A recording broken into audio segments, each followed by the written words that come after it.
games. Whoop, let's go.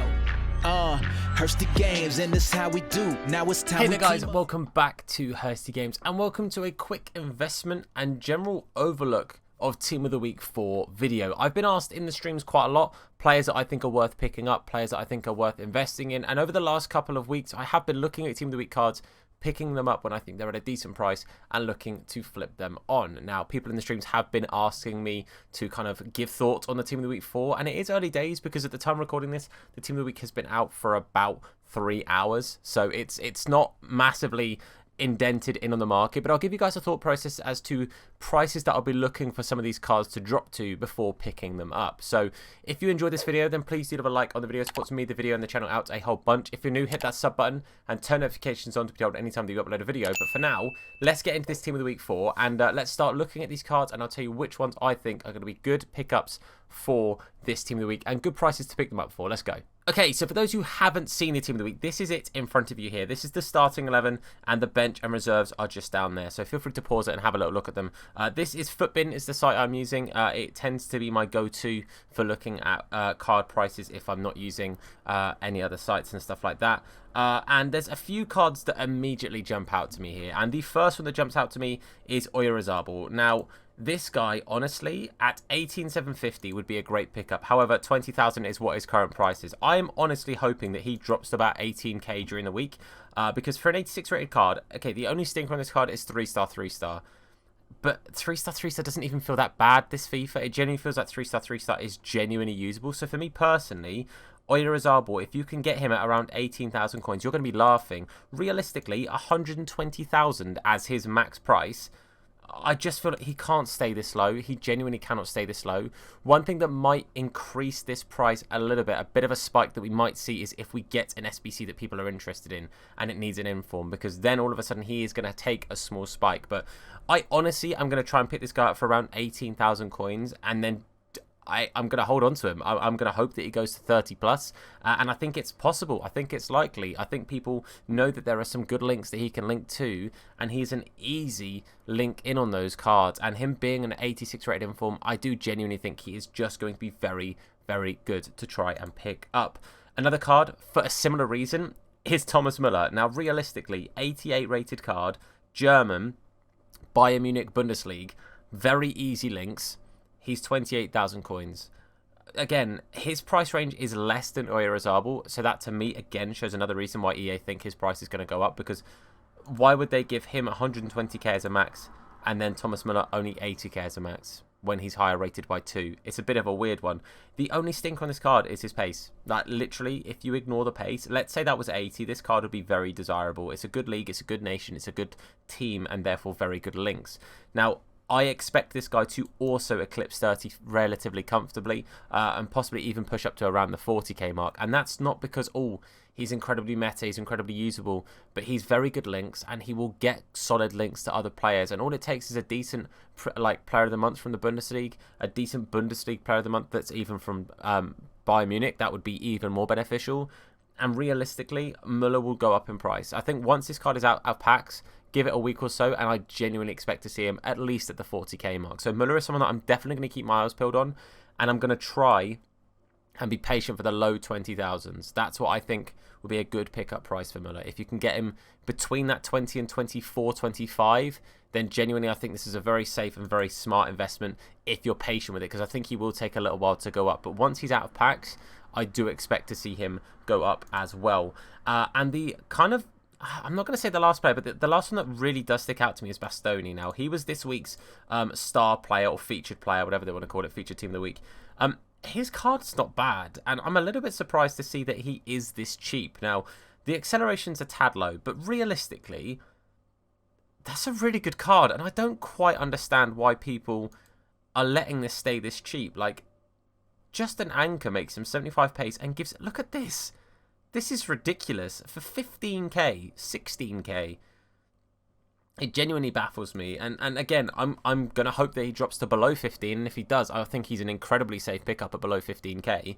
Let's say he goes to even 14,000 coins. Again, I expect this guy to get to around that 30k mark, like at least high 20s. One of the players that I use as an okayish example of somebody that I did pick up previously was Osman. I picked up 3 Osmans for 18k. He's now at 30. Literally before Team of the Week came out, he was 32, 33.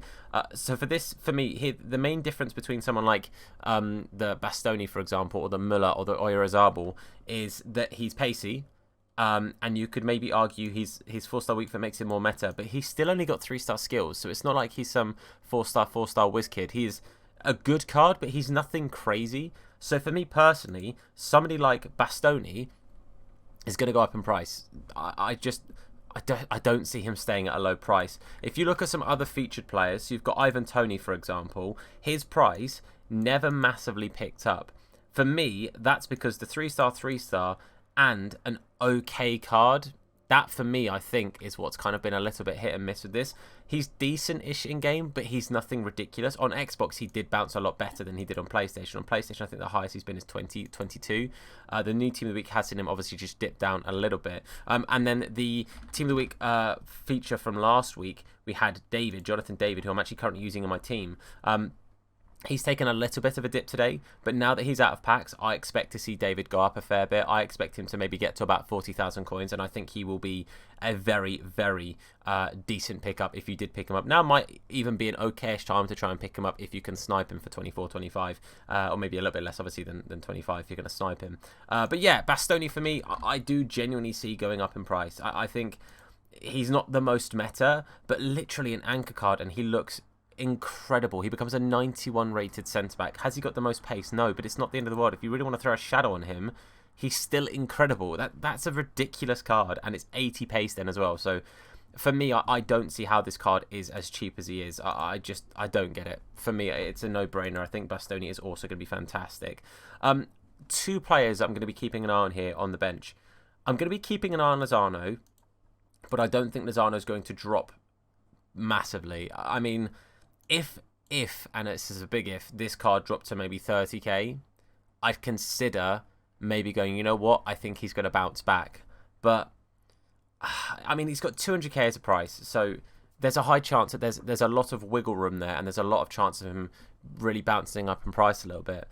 My main worry is 50k is a bit of a risk, because it's only an 84 rated card. He is 4-star, 3-star, so the weak foot isn't anything to be too crazy happy about, but his card itself does look quite nice. It is a very usable card. He's right-footed on that left-hand side, which is a small shame because of how good those cut-in finesse shots are. But I think he's going to be utilised as a super sub for a lot of people. I would potentially say that across the weekend, he might drop a little bit with the sort of packs being opened across Friday, Saturday, Sunday, Monday from FUT Champs, and then obviously people's red picks as well coming into effect.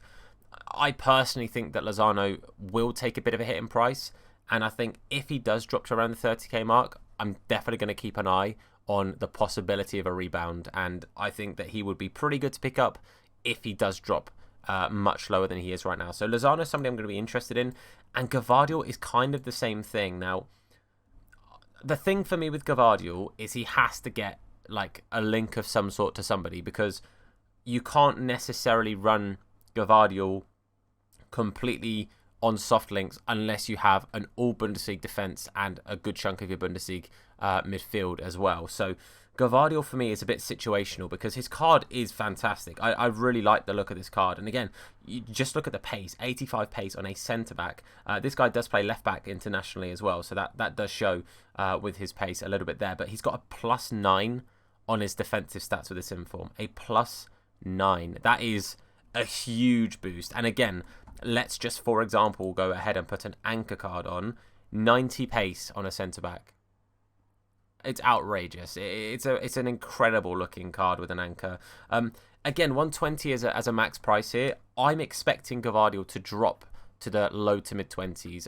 25k I think will be a possible like drop for him, and for me personally, I think that's relatively doable. I do expect to see something like that happen to this card, just because without someone like Klosterman, or if you're running Galaxy or whoever, you need links into him, and otherwise it's all soft links, and it's not great for people who are trying to build these big meta squads. He's a great player, but if you're having to surround him with Leipzig cards, and there are a couple of good Leipzig cards, but you need a Leipzig card in there really, unless you're going full Bundesliga. I just don't think he's going to stay up in price massively. So for me, 25k I think is a good buy-in price for Gavardiol, so it's definitely worth paying attention to that. And again, for me, with red picks happening over the weekend, just like I said with Lozano, that's kind of what I'm going to do, is kind of pay attention to these cards with red picks and more packs coming through across the weekend. But Bastogne, for me, I think is a relatively good pickup if he goes down a little bit more. Mller, again, if he drops, just because of his rating, I see him being a relatively good pickup. And Oyarzabal kind of as a mix, because again, his rating combined with the fact that he's good nation, good league, and is actually a usable card, I just think there's a chance of this being good. I do just think there is a chance of Oyarzabal being a decent pickup. The only other card that might have a small bounce of some kind, possibly, but I'm not overly optimistic, is Elneny, and that is just because he's actually got an okayish card. It's nothing ridiculous, but the fact that he's basically discard, I am tempted to try and pick one or two up for 9.9, just in the off chance that he goes up even to like 13, 14. Like I made 3-4k on them if he goes up just a little bit, but his card isn't anything ridiculous, but it's decent, like good dribbling. He's not particularly slow, and for like a CM or like a cam card, like realistically, let's just throw on, for example, we'll just go and put a hawk on him, right? That as a cam is actually really decent. That's actually really quite nice. And even if you want to just go catalyst, like you weren't too fussed about the shooting, you just want to boost that pace, that's a decent card. And realistically, I think this is actually something that is quite usable.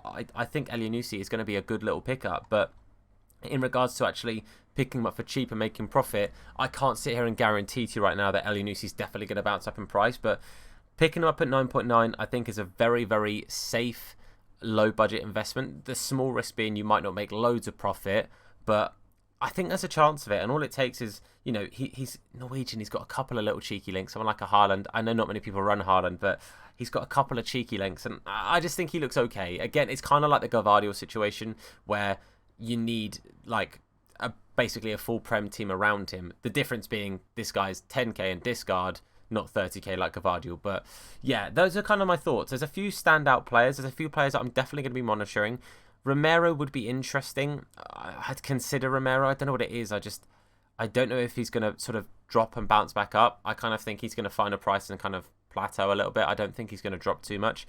Other than that, I don't think there's many cards that are going to be great for sort of trading with, because I think they're either a little bit high price-wise, or again, I think they're going to plateau and then not really dip or rise crazily. But that's just my opinion.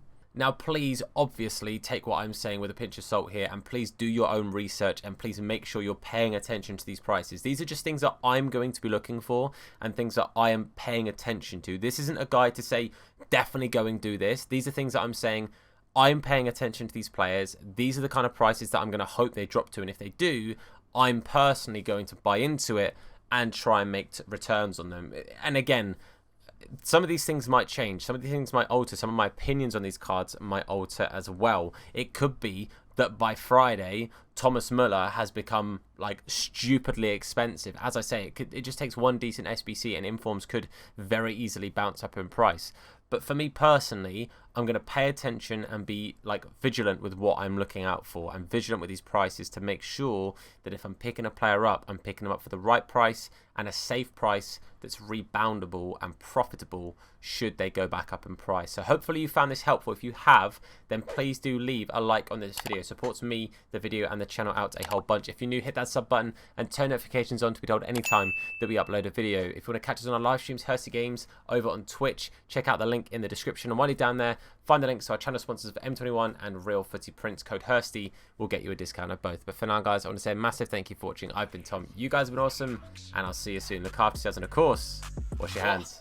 Nah, his name is Hursty. Slap bald head, yeah, it'll probably hurt me. Bang top bins, it'll probably hurt you. Ginger, streamer, platform, YouTube. Drop a name in the chat, we'll say hello. Entertained, yeah, you already know. Capital H, yeah, I'm a read it slow. Hursty Games, yeah, you already know.